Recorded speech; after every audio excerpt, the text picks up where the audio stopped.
एक बार एक विद्वान साधु भ्रमण करते हुए एक नगर में पहुंचते हैं। वो काफी ज्ञानी साधु थे। दूर दूर तक उनकी प्रसिद्धि फैली हुई थी। दूर से ही लोग उन्हें देखकर पहचान लेते थे और उनसे मिलने जरूर जाते थे।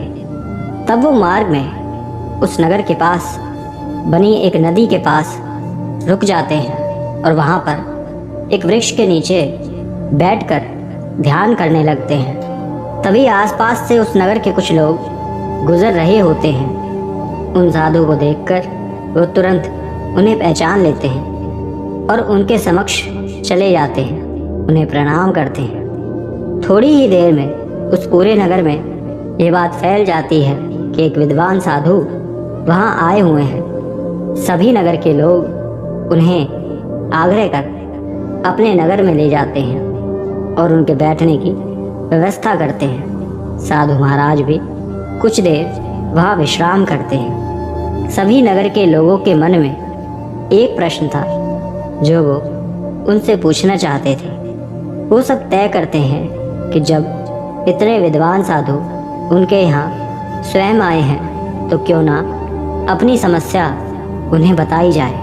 और तब वो उनके पास जाकर कहते हैं कि बाबा, हम आपसे कुछ पूछना चाहते हैं। साधु महाराज कहते हैं कि पूछो, क्या पूछना है। तब वो कहते हैं कि हमारे गांव में कुछ लोग ऐसे हैं जो किसी से सही तरह का व्यवहार नहीं करते, हमेशा लड़ते हैं। यदि कोई उनसे कुछ कहे तो उन पर ही क्रोधित हो जाते हैं। उनकी वजह से हमारे आसपास का माहौल खराब होता है। ये सुन साधु पूछते हैं कि फिर आप क्या चाहते हैं। तब वो नगर के लोग कहते हैं कि हम उन्हें इस नगर से निष्कासित कर देना चाहते हैं ताकि उनका दुष्प्रभाव अन्य लोगों पर ना पड़े। हम वर्षों से यहाँ एकता के साथ रहते आ रहे हैं, लेकिन कुछ अज्ञानी लोगों के आ जाने से सब खराब होता दिख रहा है। वो दिन भी दूर नहीं जब उनके दुष्प्रभाव से सब खराब हो जाएगा, सब उनके जैसे बन जाएंगे। ये सुन साधु पूछते हैं कि क्या उनके जाने से सब ठीक हो जाएगा, ये निश्चित है। नगर के लोग कहते हैं कि जी महाराज। तब साधु कहते हैं कि यदि उनके जाने के बाद कोई अन्य वैसे ही स्वभाव के लोग आकर तुम्हारे नगर में बस जाए, जो लड़ते झगड़ते हैं, बुरे कर्म करते हैं, तब तुम क्या करोगे। नगर के लोग कहते हैं कि हम उन्हें भी भगा देंगे। ये सुन साधु कहते हैं कि यदि कोई और अन्य वैसा आ गया तो। तब वो कहते हैं ये कैसे हो सकता है महाराज। तब साधु कहते हैं कि बिल्कुल हो सकता है। कोई कैसे भी स्वभाव के लोग कहीं भी आकर रह सकते हैं। आप नहीं जानते किसका व्यवहार कैसा होगा। आप कब तक उनसे भागते रहेंगे। ये सुन नगर के लोग कहते हैं कि फिर आप बताएं, हमें क्या करना चाहिए। तब साधु कहते हैं कि मैंने हमेशा ये माना है कि समस्या से भागने की जगह उसका सामना करो, क्योंकि जितना आप भागते हो समस्या उतनी बढ़ जाती है। ये सुन वो नगर के लोग पूछते हैं कि किस तरह से इनका सामना किया जाए। तब साधु कहते हैं तुम्हें मैं एक कहानी सुनाता हूँ। बहुत पुरानी बात है।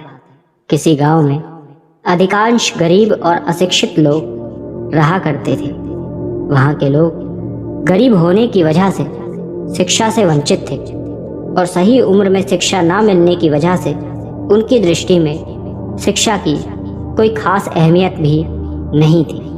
वहाँ के लोग केवल गलत काम करके, जैसे चोरी, डकैती, छल कपट, इसी के द्वारा धन जोड़ा करते थे। वो लोग इसी काम को सर्वश्रेष्ठ मानते थे, जैसे कि वो कोई नेक कार्य हो। इसी तरह उस नगर के लोगों का जीवन चल रहा था। बड़े से लेकर बच्चों तक को यही सब सिखाया गया था। एक बार एक युवा लड़का शहर से पढ़कर लौट रहा था। उसने बाहर शहर में काफी उच्च शिक्षा प्राप्त की थी। वो लड़का बुद्धिमान और होशियार भी था। जब वो अपनी शिक्षा पूरी कर वापस लौट रहा था, तब वो मार्ग में उसी गांव से होते हुए जा रहा था। जब वो उस गांव में पहुंचा तो वहां की दशा देखी। कुछ गांव के लोगों ने उसे भी ठगने का प्रयास किया, लेकिन वो इतना होशियार था कि उनसे स्वयं को बचा लिया। उसने देखा कि वहां के छोटे बच्चे तक को यही सीख दी गई थी। ये सब देख उसने सोचा कि यदि अभी इनका मार्गदर्शन नहीं किया तो उस पूरे गांव का भविष्य इसी तरह अंधकार में निकल जाएगा और इसकी कभी उन्नति नहीं होगी। तब उसने ये निश्चय किया कि अब वो अपने गांव तभी जाएगा जब वो इन गांव वालों का सही मार्गदर्शन कर दे। काम इतना आसान भी नहीं था। जो गांव शुरू से ही चोरी डकैती करता आया, शिक्षा से दूर था, अब उन्हें शिक्षा से ही अवगत करवाना था। वो युवा लड़का उसी गांव में रहने लगता है। वो सबसे पहले अपना परिचय और नज़दीकी वहाँ के छोटे छोटे बच्चों से करता है। उनके साथ खेलता, उन्हें खाने के लिए मीठे मीठे फल देता, जिससे बच्चे उसकी तरफ आकर्षित होने लगते। तब वो खेलने का बहाना कर रोज उन्हें कुछ देर लेकर पढ़ाने बैठ जाता था। शुरुआत में तो उन्हें कुछ समझ नहीं आया कि युवा लड़का क्या सिखा रहा है, लेकिन धीरे धीरे उसके साथ रहकर उन्हें भी अच्छा लगने लगता है। थोड़ा पढ़ना सीखने लगे। नगर के लोगों को ये समझ आने लगा कि उस युवा लड़के के साथ रहकर उनके बच्चों में बदलाव आ रहा है। वो सही राह पर चल रहे हैं, उनमें उत्तम संस्कार आ रहे हैं। बाद में गांव के लोग भी धीरे धीरे उस लड़के के पास आकर बैठने लगे थे। वो उन्हें भी हर तरह के समाज की चीज़ों से अवगत कराता है, सही गलत बताता है। उसने उनके जीवन में भी शिक्षा की अहमियत को स्थापित कर दिया था। एक दिन उस गांव का एक बच्चा बहुत बीमार पड़ जाता है, लेकिन गांव में किसी भी प्रकार की चिकित्सा की सुविधा नहीं होती, जिस वजह से उसकी हालत खराब होने लगती है। तब ये बात जैसे ही उस युवा लड़के को पता लगती है, वो उसे तुरंत अपने गांव के वैद्य के पास ले जाता है और उसका इलाज करवाता है।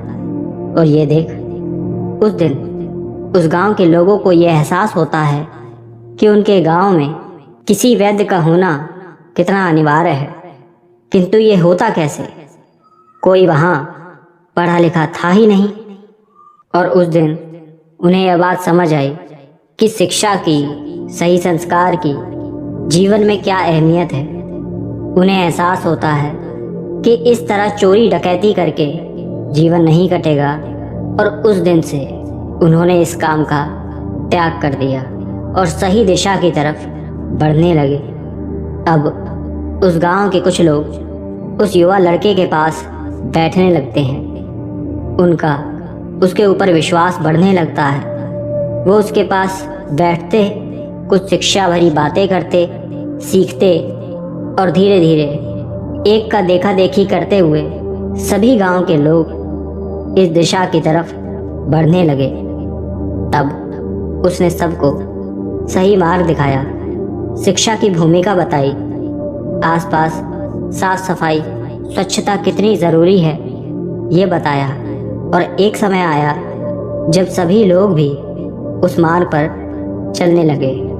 उस युवा लड़के ने स्वयं की मेहनत से दृढ़ संकल्प लेकर उस पूरे गांव का काया पलट कर दिया और फिर अपने गांव लौट गया।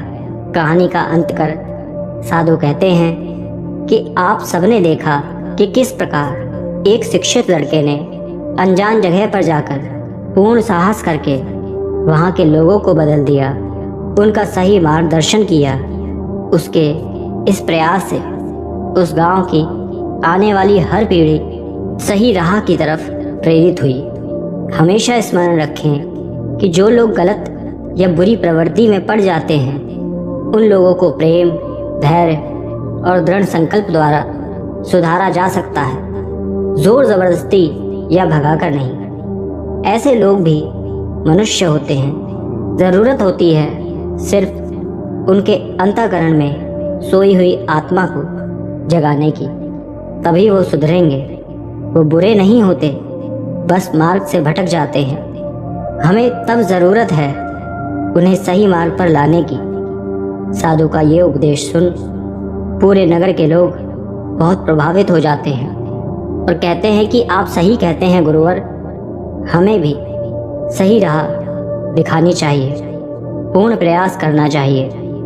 तब साधु कहते हैं कि समस्या का सामना करना सीखो, भागने से कुछ नहीं होगा। वो एक अकेले लड़के ने पूरे गांव को सही राह दिखा दी। आप तो इतने सारे लोग हैं, आप सब मिलकर प्रयास करेंगे तो आप उनका भी मार्गदर्शन करके सही राह दिखा सकते हैं। ज़रूरत है तो सिर्फ प्रयास की। प्रयास से हर चीज़ संभव है। सभी नगरवासी साधु से बहुत प्रभावित होते हैं और उनकी इस सीख को गांठ बांध लेते हैं। इस कहानी से हम भी यही सीख सकते हैं कि समस्या आने पर उसका सामना करें, भागे नहीं।